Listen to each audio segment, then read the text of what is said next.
Hi friends, నమస్తే. Welcome to Anu's kitchen. ఈ రోజు పెసరట్టు తయారు చేసుకోవడానికి ముందుగా ఈ గ్లాస్ పెసలు మొత్తం ఓవర్ నైట్ అంతా కూడా నానబెట్టి 2 టేబుల్ స్పూన్ రైస్. రోజు మనం ఇడ్లీ దోశలు అలా కాకుండా అప్పుడప్పుడు మనం ఈ హెల్తీ బ్రేక్ఫాస్ట్ తీసుకుంటే డయాబెటీ వాళ్ళకి చాలా మంచిదండి. బియ్యం అనేది పెసలతో కలిపేసేసుకొని నానబెట్టేసుకోవచ్చండి. ఇది మీకు చూపించాలని చెప్పి ఈ విధంగా నానబెట్టాను. 2 పార్ట్స్గా యాడ్ చేసి చేస్తున్నాను. కొద్దిగా యాడ్ చేసుకుందాము. ఇది ఒక హాఫ్ అనేది మళ్ళీ రెండోసారి అంతా కూడా దీంతో పాటు యాడ్ చేసేస్తున్నాను. నేను ఒక 4 లేక 1 ఉల్లిపాయ, 1 టేబుల్ స్పూన్ జీరా, అల్లం కట్ చేసేసుకొని ఇట్లనే ఒక హాఫ్ గ్లాస్ వాటర్ యాడ్ చేసేసుకోండి. ఒకేసారి యాడ్ చేసేసుకొని మొత్తం కూడా బాగా మెత్తగా చేసేసుకోవాలి. చేసుకుందంతా కూడా ఒక బౌల్లోకి యాడ్ చేసేస్తున్నాను.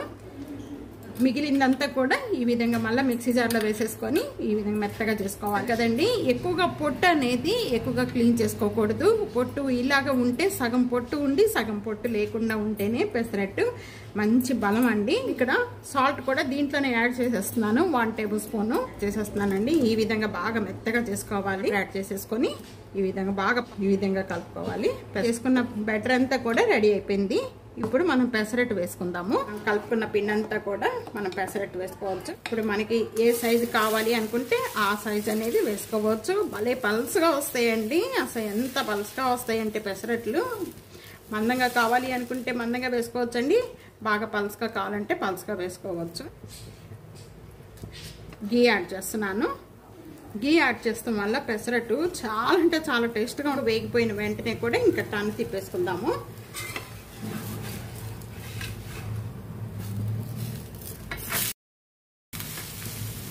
ఈ కలర్ వచ్చే వరకు కూడా వేయించుకోవాలండి. ఎక్కువగా టైం పట్టదండి, తొందరగా వేగిపోతుంది. ఈ విధంగా వేసుకున్న వెంటనే కూడా ఇంకా టర్న్ తిప్పేసేసుకున్నా రెడీ అయిపోయిందండి. పెసరట్టుకి కొద్దిగా వేగుతాకి టైం ఎక్కువ పడుతుంది. పెసరట్టు రెడీ అయిపోయిందండి. ఇక్కడ మామూలు పెసరట్టు అండ్ ఆనియన్ పెసరట్లు చాలా బాగుంటాయి. హెల్త్ కూడా చాలా మంచిది. తప్పకుండా ఇదే విధంగా ఒకసారి ట్రై చేసి మీకు ఎలా ఉందనేది కామెంట్స్లో తెలియచేయండి. వీడియో నచ్చితే కనుక ఫ్యామిలీకి, ఫ్రెండ్స్కి వీడియోని షేర్ చేసి వీడియోని లైక్ చేస్తూ ఉండండి. Thank you for watching.